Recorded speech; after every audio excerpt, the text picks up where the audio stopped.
as you saw this morning, we showed our results versus the 6900K and the 7700K. And we're beating the 6900K by 9% on multi-thread performance and nearly 70% over Cabby Lake. And that's a very important story for our market because we feel we placed a bet on the future going to be highly threaded. We already see that in a lot of the use cases that are out there today. When you look at the latest games, virtual reality, all the mega tasking we've got going on. When you look at the latest graphics APIs that are coming into play with Vulkan and DX12, all of those are designed to handle more thread counts. And it's just a matter of time before these developers start picking them up and using them. And with our new price points and the way we're positioning our products, we're going to enable more people to have access to those 8 cores. So there's going to be more of a desire to go to design around that. But the infrastructure is ready for it. And then the other side of that is the video editing, the virtualization, and 3D rendering. Those are things that are already there, right? We already see big wins on that, and users are going to get big advantages on that. And then the middle use case there, this is the broadcasting. We showed that in our general session. You can see that same demo in our demo suite when you go to that. But you cannot run a good quality stream on a 4-core part. You have to have 8+ cores to do that. And so that's a very good use case for us there. But what about IPC?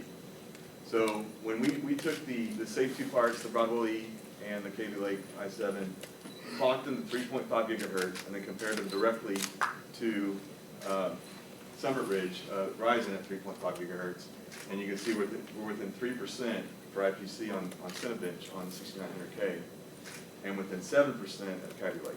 So we've closed a huge gap in IPC from our previous generation to this current generation, and clock for clock, we're right on top of the competition.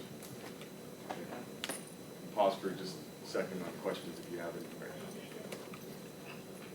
Now, obviously, Intel is in their 3rd generation of 14 nanometer with Cabby Lake, so they've got the frequencies up quite a bit. We're starting our 1st generation of 14 nanometer, so there's a lot of optimizations that we're going to have going forward. But when you look at that 1st generation, you can see versus Broadwell E, we're right on top of them, similar to better performance at our clock speeds. And when you look at that 1800X versus 7700K, we're about 15% behind. So that kind of gives you a bookmark. When you look at Cabby Lake, we're going to be 70% ahead on multi-thread, about 50% behind on single thread. It's the same space on memory. Yes. To 133 then. So 123. We actually spec a little higher than they do. I'll give you the memory speeds in a second. But in this test, I think we ran, I don't remember. 2666? I think we ran a 3. I don't think there's. Okay. I don't think there's any in this. But for this test, there's no real impact with memory speeds. Yes, in the bench doesn't. Yeah. But I have a memory chart coming forward. And then Kevin and I wanted to dive in a little bit more with SenseMI so we can explain more specifically the boost technologies. So we're going to talk about pure power, precision boost, and extended the XFR that we mentioned in the general session right now, and just give you a little bit more of a deep dive of how that works. So this is a thumbnail chart. This is not real data. It's just it kind of gives you a pictorial of what's going on with the part and the different states that we have. So we start from the bottom. We run a P2 state. This is the 1800X, by the way, all the points on here. That 2.2 state is our P2 min. So if Windows is idling in balance mode, this is where the part will reside, right? And as you go up, we've got a P1. If your part throttles for some reason, it'll snap down to this 3.2 range. And then our base frequency that we advertise is this 3.6 frequency. And then what you noticed in that, if you noticed in that demo today, we actually weren't running at 3.6, we were running at 3.7. And that's because we have an all-core boost state, and if the product senses that it has enough power and thermal headroom, it'll go ahead and raise all those cores up to as high as 3.7. And it'll do that in 25 megahertz increments. So you could run 365, 365, all in that range up to 3.7 if you've got all your cores running, okay? Now when you pop out of a all-core boost state and you're looking at two threads you can take 2 cores all the way up to a boost frequency of 4.0 gigahertz, right? And then the same thing applies with XFR.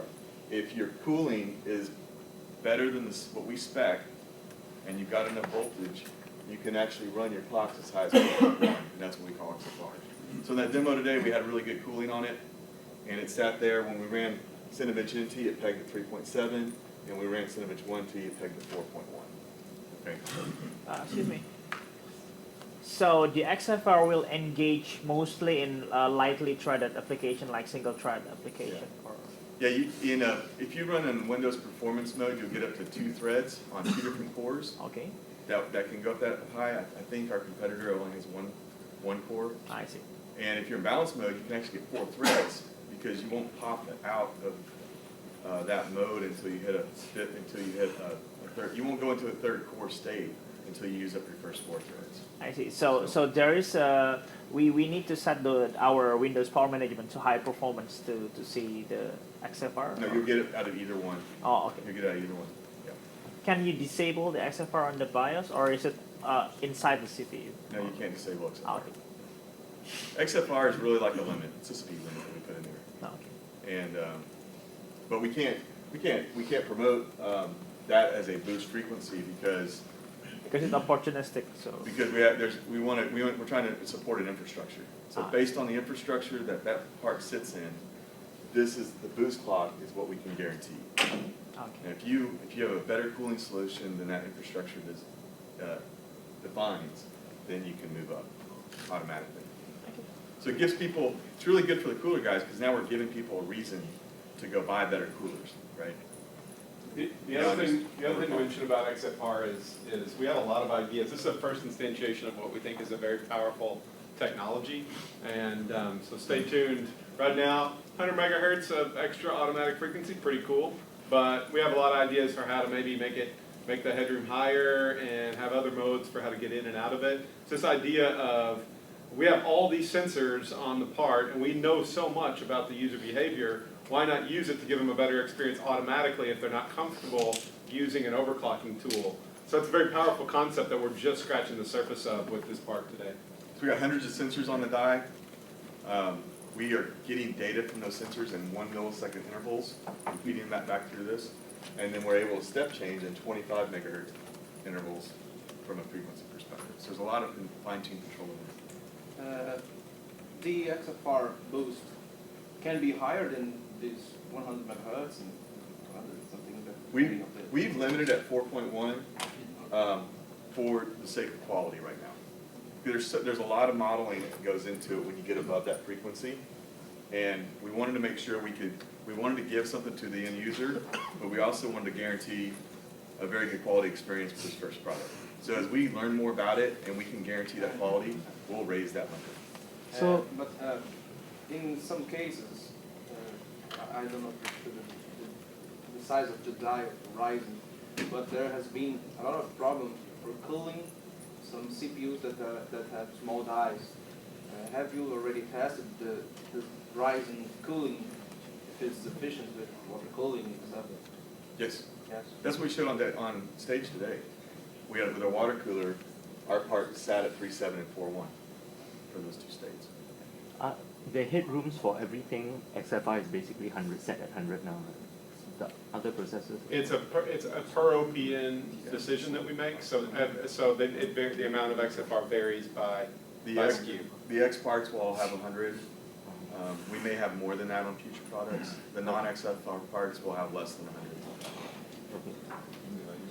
XFR is depend on the temperature and power, right? And what kind is important between power and temperature?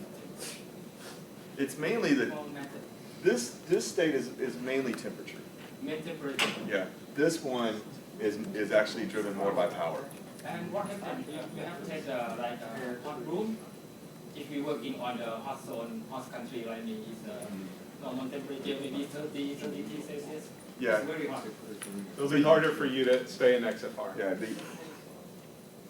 if you have a high ambient condition like that or a bad cooler, what will happen is you will run in 25 megahertz increments all through here. Okay. So think of your boost as starting from 3.7, and just it'll go anywhere in here depending on the. And so if it's running too hot, it just pulls itself down so you don't blue screen or crash the computer. So XFR is supported on all SKUs. Yes. It's not that the X ones have XFR. The That's X not ones the- have more XFR, More headroom. more headroom. So Is I that got the this sole- slide right here. Is that Okay, the sole good. differentiation between X and non-X? X and X, we call X our X factor. Okay, so we're giving you more base clocks, more boost clocks, and then more XFR headroom. And we do that through testing the chip. We test these chips so that we know that they can get that extra headroom, right? And then the other thing that is you combine that with your X370 motherboard. These motherboards are designed for overclocking. They're designed with more VR. They've got more heat sinks on them, right? So you know you're gonna get the best experience when you combine that stuff. So we wanted to make it easy to market, so that the consumer goes, I buy this X part, put it with this X motherboard. I've got the solution, the best AMD solution I can get. So ultimately it comes down to TDP. No. Yeah. No, it doesn't. It comes down to higher base clocks, higher boost clocks, Which and is more what you can do XFR. with the higher TDP. TDP is not a necessary constraint. So you might have non-X and X be the same TDP, or the X part might be higher TDP. So it's not X does not equal TDP. We'll have lower TDP X parts in the future. It just means bend for speed. That these are our fastest parts, fastest base clocks, fastest boost clocks, and most XFR headroom. The 1800X is actually a good example of the binning, because when we're binning that part, we're actually in we have a power constraint, because you got to be able to get all your cores at 3.6, right? But you also got a boost constraint, which if you look at it from a manufacturing standpoint, they're opposite each other. Your best power parts don't necessarily boost highest. So that part's actually been to do the best of both worlds, to give you the best efficiency on all your cores, but also the highest frequency on a single thread. So basically, you said the 1800X is better binned. Does it mean that it will run at lower VID than compared to the 1700X at default? Not guaranteed. Not guaranteed. Ah, okay. Quick question, clarification. So, this XFR is available on all platforms or just X370? It's available on everything, all the way down to our It's a future, processor setting, not our a future A320. So just that center combined with an X370, that's just for optimum? for maximum experience, Okay. yeah, that's Don't get XFR confused with overclocking. XFR is a feature that's enabled on every processor, regardless of the motherboard. Overclocking we actually restrict to two specific motherboards. And we can actually talk about that right now. Oh, sorry. Oh, wait. Sorry. Go ahead. Go. ahead. In some cases, XFR can inject some instability when we run on overclocking mode. No. So when you run in overclocking mode, it actually go back one more. When you manually overclock, it wipes out all of this. This is AMD running our firmware under the hood. If you say, I don't want AMD, I want to overclock it myself, it wipes out XFR, precision boost, everything, and you're just in manual mode. It does keep this P2 state. Yeah, so yourself. So if you're in balanced mode in Windows and you set overclock to 4.5, you'll idle at 2.2. And when you have a thread, it'll go up to 4.5. So just to be clear, this is all just a preset at this point if you're not looking to manually push it. That's right. Right. But if you start pushing the CPU, this Out the doesn't window. apply anymore. That's right. Yeah, Interesting. correct. Because since this is a feature, right? So basically, will consumers know your XFR headroom for each SKU? We are not. We're not directly marketing on the packaging, but it will be in the documentation. So basically, when you overclock the Ryzen 7 1700, the 65 watt TDP, there is no TDP limit if I decide to overclock the CPU myself. Sure. Yeah. If I get lucky, then I could just buy the 1700 and overclock to That's 4G. right, yep. And so. If you're smart and you get lucky. Nice. Absolutely. That's the fun of our stack, right? Is, you know, now you might go out and buy 3 or 4 of those just to see if you get one fast enough. And then everybody wins. Kevin, you want me to keep going through Yeah, platforms? just keep going. Yeah. So, AM4 motherboard. You guys, I actually worked on, my team's worked on trying to get this thing set up for 2 years because we've gone through the pain of changing sockets on the industry. And it's very hard to create a processor lineup that doesn't break your infrastructure. But that's what we've done with this platform, is we wanted to create something that was scalable, that we could go from an entry-level APU all the way up to the highest-end desktop product. Something that's upgradable, so you know that over the next 2 to 3 years, when we bring out refreshes, you can plop them in the same motherboard. And we also wanted to create a way of doing this infrastructure where we can add on and change the chipsets with the AM4 motherboard infrastructure without changing everything. And so that's what we've done with making it scalable, upgradable, and future-proof. We've got DDR4 support, obviously, PCI Gen 3. We've got 16 dedicated lanes for PCI Gen 3. And then we've got NVMe support. The NVMe support actually goes directly to the CPU, so it actually doesn't use the throughput of the chipset. So you can actually, you'll get NVMe's that go through the chipset on our platform, but most of them will actually be designed to go straight to the CPU. There's actually 4 dedicated lanes of PCI Gen 3 just for your NVMe. Okay, that's in addition to the graphics. We've got native USB 3.1 Gen 2 support on our chipset, and like I said, we've put a lot of thought into making sure we don't break infrastructure, because that is our main goal with this platform. When you say 4 lanes dedicated for NVMe, does that mean motherboard manufacturers don't have the freedom to assign lanes as they see fit? I'm not sure if I understand that question. Can those NVMe lanes be repurposed for some other PCIe purpose? Yes, and you'll find that some of them will actually split out and do a couple by 2.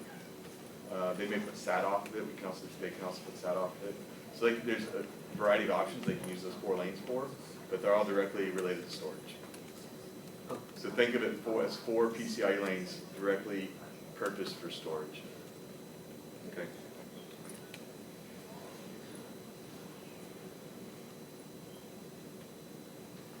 And then when you look at the motherboard lineup, we wanted it to be very easy to understand, just like our model numbering and our segmentation with the processor.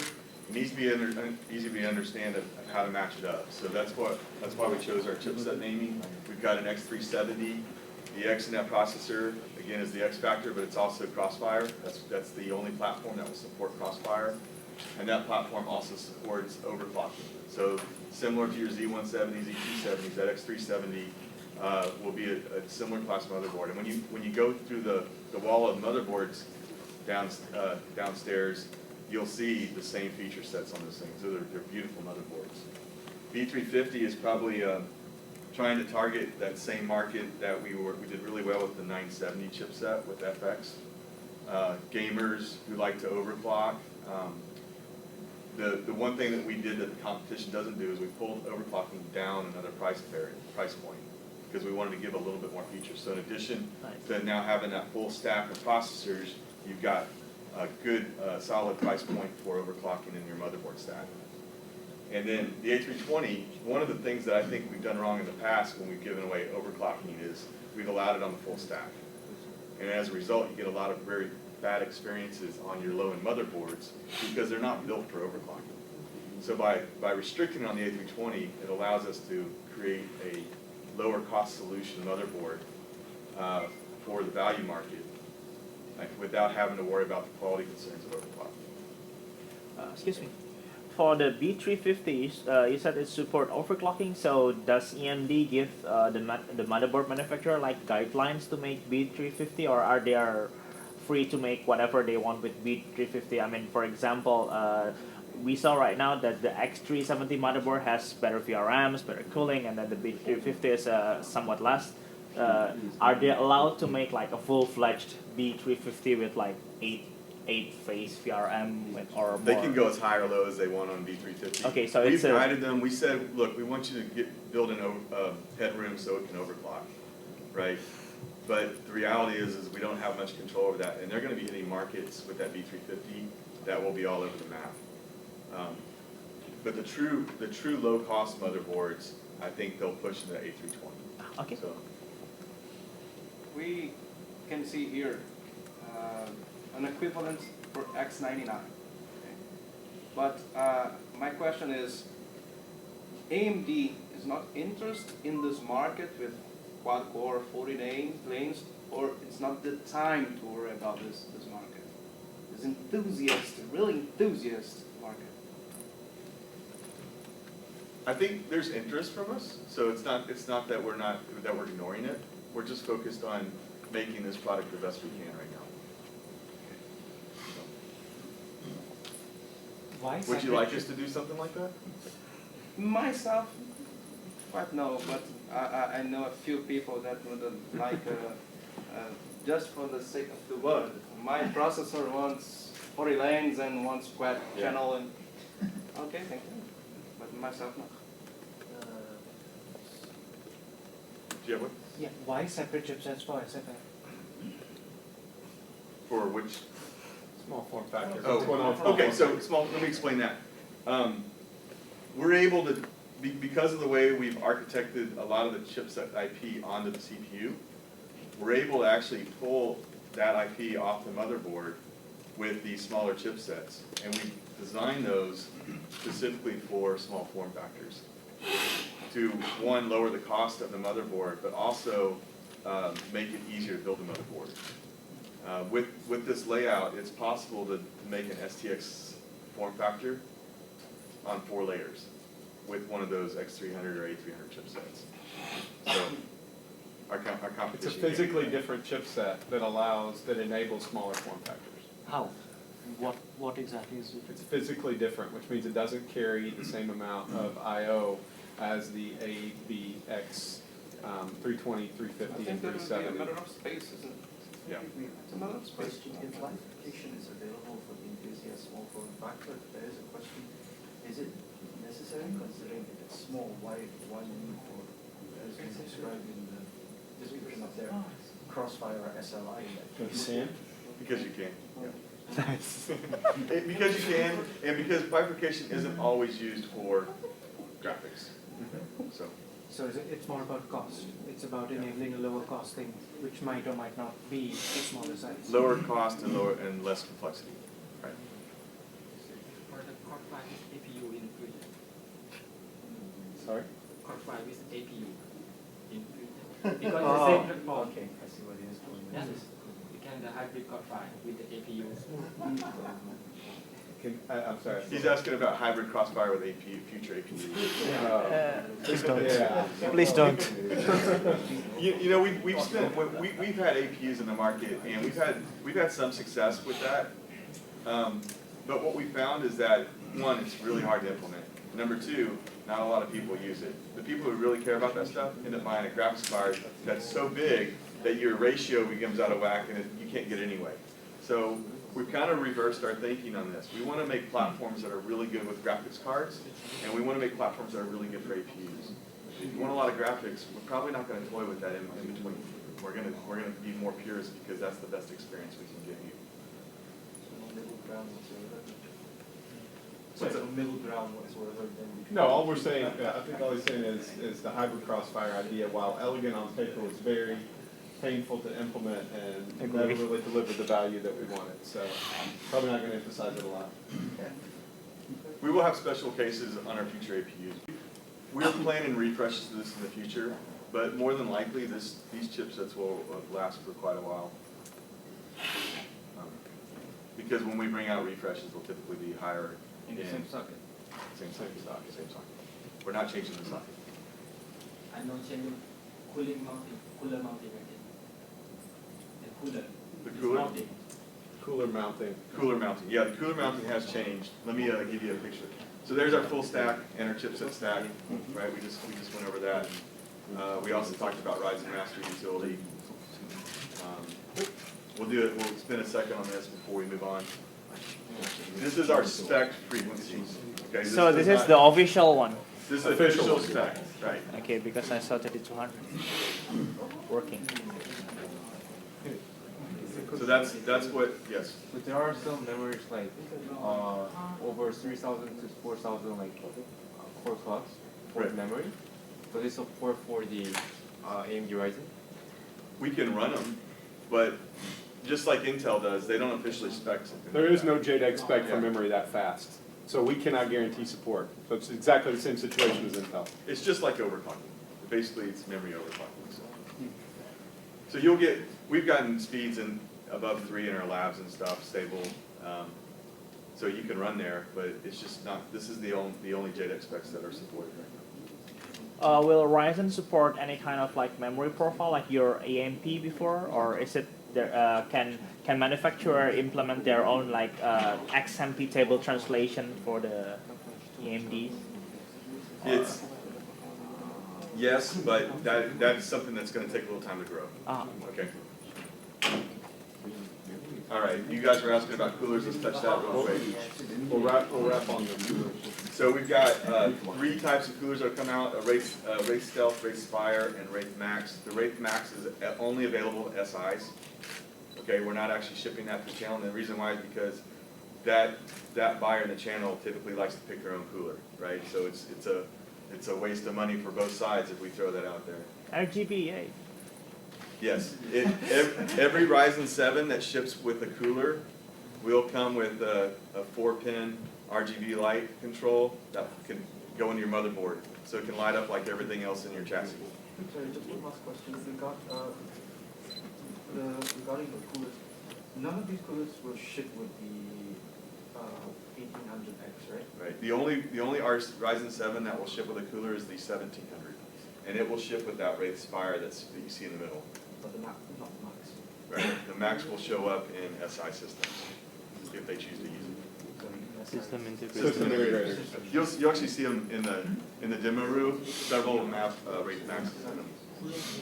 So, and then you'll notice that we've changed our mounting mechanism. We're not using a clip anymore. It's a little bit different than the holes that you have today. So these won't fit onto an FM2 or AM3 motherboard. But what we do is in the motherboard it'll come with clip mounts that can actually work with the old AM3 FM2 coolers. Okay, so we still support the clips from third party, but not. These will actually be a little push pin, and it's like a half screw twist. It's really nice. Just a half turn, yeah. Hey, Trev, we need to wrap. So, do you have any closing points you want to make? Any other comments questions before we leave? Nope. And we probably need one more question. It's possible for the like a future in the like we have standard for the mounting of the cooler. It's the same platform, all the detail and MD and every platform is the same mounting. I don't know. I don't know about that. That's Intel. Ask Intel. That's a good question. All right. That's it for today. If you guys have any other questions, make sure you catch me outside the session. I'll be more than happy to talk to you about it. We got the next group coming in. So.